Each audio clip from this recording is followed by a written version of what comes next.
Jaguar spent 70 years building the most graceful machines on Earth. The E-Type, the XJ. Shapes so beautiful that Enzo Ferrari himself called the E-Type the loveliest thing ever made. But behind that elegance, in locked workshops and forgotten corners of the factory, Coventry hid monsters. A Le Mans weapon made obsolete by the rulebook before it ever raced, then destroyed on camera at 140 miles an hour. A road-going coupe with a jet turbine where the pistons should be.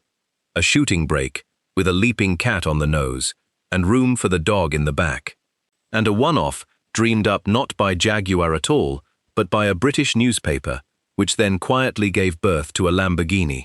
10 of the strangest cars Coventry ever created, and number 1 rose from the ashes of a crash that should have killed its driver. So before we begin, which of these have you never even heard of? If you enjoy forgotten British car stories like this, consider subscribing. There are many more coming every week. Number 10, the Jaguar Ascot by Bertone. We start in 1977 with a Jaguar most fans have never seen. The Ascot was a concept car, styled by Bertone and drawn by Marcello Gandini, the man behind the Lamborghini Countach. Bertone took a Jaguar XJ saloon platform and reskinned it into a sharp, angular two-door coupe. All straight lines and crisp folds, about as far from the soft curves of a normal Jaguar as you could get. And that is exactly what makes it strange. This is a British Jaguar, wearing an Italian supercar designer's handwriting. The wedge shapes, the flat panels, the aggressive stance, they belong on a Lamborghini, not something from Coventry. Bertone built it as a showpiece, a way of saying, look what we could do with your car. Jaguar never put it into production. It remained a one-off that toured the motor shows and then vanished into history. But it planted a question that haunts this entire list. What happens when outsiders get their hands on a Jaguar? The next car takes that idea and makes it unforgettable. Number 9. The Bertone Jaguar Piranha. Here is one of the strangest origin stories in car history, and every word is true. In 1967, a British newspaper decided to build a car. Not a manufacturer, not a millionaire, a newspaper. The Daily Telegraph, through its editor John Anstey, wanted to create what it called the ideal grand touring car of the modern age, and it had the money and the ambition to actually do it. So the paper went to Jaguar and was handed a running E-Type chassis, complete with the 4.2-litre straight-six engine. Then it took that chassis to Bertone in Italy and to a young designer named Marcello Gandini, the same man who would go on to shape the Ascot a decade later. In roughly 5 months, Gandini turned the E-Type into something else entirely. A sleek, angular grand tourer with a tall glass house and a clean, futuristic shape, finished in time for the 1967 London Motor Show. The Telegraph put it on its cover, boasting it had built the star of the show. Now here is why it matters. Look closely at the Piranha, and you are looking at the blueprint for the Lamborghini Espada. Gandini carried the profile, the glass house, the tail treatment, straight into the Lamborghini he designed the very next year. A one-off, commissioned by a newspaper, on a Jaguar chassis, quietly fathered one of the great Lamborghinis. From a car that inspired a Lamborghini, we moved to a Jaguar, built to do something no sports car was supposed to do. Number 8. The Jaguar XJS Eventer by Lynx. By the 1980s, the XJS was Jaguar's big, brawny grand tourer, a long, elegant coupe with a V12 up front. It was many things. Practical was not one. Then a small British firm called Lynx looked at it and asked a wonderfully odd question. What if you gave this V12 Grand Tourer an estate car's boot, so you could carry the dog, the luggage, and the golf clubs without losing the speed or the style? The result, from 1982, was the Eventer. Lynx rebuilt the entire rear of the XJS into a shooting brake, a sleek two-door estate. Suddenly you had a Jaguar that could cruise at supercar speeds and still swallow a week's shopping, and a large dog in the back. It was hand-built, expensive and rare, each one converted by hand. And it created something that barely existed anywhere else, a genuinely fast, genuinely beautiful load carrier wearing a leaping cat.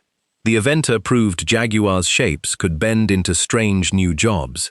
But the next car shows what happened when Jaguar bent its own most sacred design, on purpose, for speed. Number 7. The Jaguar E-Type Low Drag Coupe. The E-Type is, by common agreement, one of the most beautiful cars ever built. So why would anyone dare to change it? Simple, to make it win. In 1962, Jaguar's aerodynamicist Malcolm Sayer, the same genius who shaped the C-Type and D-Type, set out to turn the road-going E-Type into a racing weapon. He redesigned the roofline and tail into a smoother, more slippery form, a fixed hardtop coupe built to cut through the air with less resistance, hence the name low drag. Underneath, it used lightweight aluminium bodywork instead of steel, shedding weight to chase greater speed. Only one true factory low-drag coupe was ever made. It is one of the rarest and most valuable Jaguars in existence, a glimpse of what the E-Type could have become if Jaguar had thrown itself fully back into racing. That was a car reshaped for the track. The next one was reshaped for something far more ordinary, and the result divided Jaguar fans for years. Number 6. The Jaguar XJ-SC Cabriolet. In the early 1980s, Jaguar wanted an open-top version of the XJS, but it did not simply chop the roof off. What it built instead was one of the oddest compromises the company ever sold. The XJ-SC, launched in 1983, was not a full convertible. It was a Targa-style cabriolet with removable roof panels above the front seats and a folding rear section, all wrapped around a fixed central rollover structure. Half coupe, half convertible, with a permanent hoop of metal over the top. Early versions were strictly two-seaters, the rear given over to luggage rather than passengers. It was a fiddly, part-manual arrangement of panels you removed and stowed, rather than a simple drop-top. Purists found it awkward, an in-between thing that never committed to being either a coupe or a proper convertible. But it holds a genuine place in history, because the lessons from this strange, half-open Jaguar led directly to the full convertible XJS that followed, the car people actually wanted all along. So far, every car has been odd in its shape or its purpose. The next one is odd in its heart, because Jaguar promised the world one engine and delivered another. Number 5. The Jaguar XJ220. This is the car that broke 1,000 hearts, and it started as a secret. In the late 1980s, a group of Jaguar engineers, led by Chief Engineer Jim Randall, began working in their own free time on a dream project. They called themselves the Saturday Club because they built it on weekends without official permission. The result stopped the 1988 Birmingham Motor Show dead. The XJ220 concept had a monstrous 6.2-litre V12 engine, four-wheel drive, and dramatic scissor doors that lifted to the sky. It was named for its target top speed, 220 miles per hour. The reaction was insane. Around 1,500 customers threw down deposits of £50,000 each, desperate to own one. Then reality arrived. By the time the production car appeared in 1992, almost everything had changed. The glorious V12 was gone, replaced by a twin turbocharged V6 with roots in a rally car. The four-wheel drive, gone. The scissor doors, gone. Furious buyers felt cheated, and some took Jaguar to court to get their deposits back. And here is the twist that makes it all so strange. The lesser car was staggeringly fast. At the Nardo test track in 1992, the XJ220 was timed at 217 miles per hour, making it, briefly, the fastest production car in the world, a record it held until the McLaren F1 arrived. The car everyone was disappointed by was quicker than almost anything on Earth, a broken promise that still beat the world. But the next car was never even allowed to make its promise. Jaguar killed it. Number 4. The Jaguar CX75. This is the one with the jet engine. In 2010, to mark its 75th birthday, Jaguar revealed the CX75, a concept hypercar so advanced it barely seemed real. Its party trick was the powertrain. Instead of a normal engine topping up the batteries, the original concept used two micro-gas turbines, tiny jet engines, to generate electricity and extend its range. A turbine electric supercar from Jaguar. The reaction was so strong that Jaguar decided to actually build it, partnering with the Formula One experts at Williams to turn the dream into a road car. The production plan evolved, swapping the turbines for a highly boosted four-cylinder engine paired with electric motors, and the performance targets were brutal, genuinely a rival to the very best hypercars of its age. And then, in 2012, Jaguar cancelled it.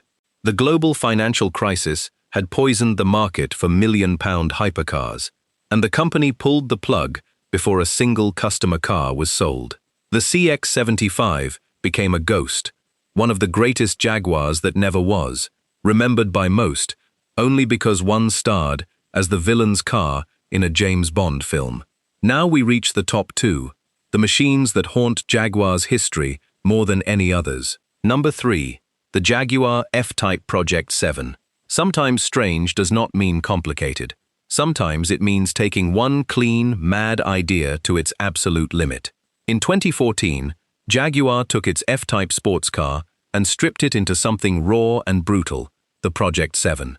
The inspiration came straight from the D-Type that won Le Mans in the 1950s, and the number 7 marked Jaguar's 7 victories at that great race. The strangeness is in the detail. Behind the driver's head sat a single sculpted fairing, a humped cowl echoing the fin of those old Le Mans racers. The windscreen was chopped down. The car was lower, harder, and more aggressive than any F-Type before it, powered by a supercharged V8 in its most potent form. It was a limited edition machine, just 250 built for the world, the closest thing to a road-legal race car Jaguar had built in years. A deliberate, beautiful throwback wrapped around a thoroughly modern sports car. A love letter to Jaguar's greatest era. Which brings us to the car that started it, the one lost to fire. Number 2. The Jaguar XKSS. Every strange car has a story. This one has a tragedy. In the mid-1950s, Jaguar's D-Type dominated Le Mans, winning 3 years running. When Jaguar stepped back from racing at the end of 1956, it was left with a stock of unused D-Type chassis. Rather than waste them, Sir William Lyons had an idea: convert them into road cars and sell them to wealthy Americans hungry for European speed.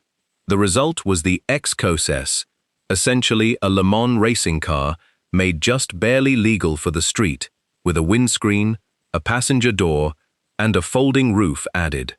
One of the first true supercars, savage and beautiful in equal measure. Jaguar planned to build 25.